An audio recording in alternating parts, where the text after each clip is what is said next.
Emmanuel Macron va inaugurer le premier parc éolien en mer de France, au large de Saint-Nazaire. Le président visitera aussi les chantiers de l'Atlantique, à Saint-Nazaire, où les éoliennes sont assemblées avant leur installation en mer. 38 villes, près de 1400 arrestations. La mobilisation partielle soulève des manifestations en Russie. L'annonce, lors d'une allocution de Vladimir Poutine, de la mobilisation des 300 000 réservistes du pays a cueilli les Russes à froid ce mercredi. Dans les heures qui ont suivi, des rassemblements se sont formés dans 38 villes du pays afin de contester l'ordre. Manifestation en Iran, la colère traverse les classes sociales, c'est inédit, estime l'historien Jonathan Piron.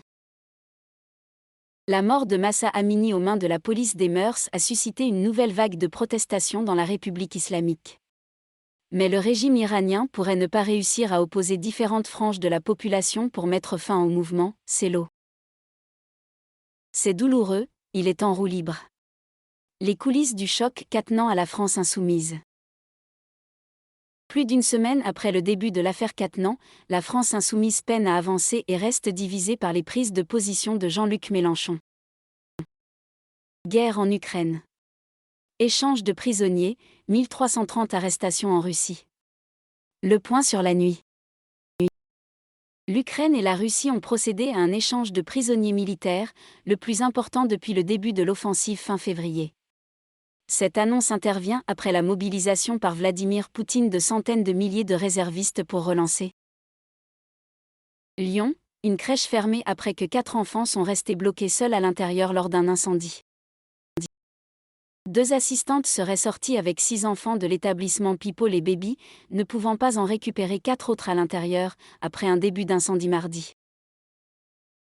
Romans-sur-Isère, un incendie s'est déclaré sur un site nucléaire avant d'être maîtrisé. Le feu qui a touché l'usine Framatome de Romans-sur-Isère est désormais éteint et il n'a pas de conséquences sur la sûreté des installations, assure la préfecture.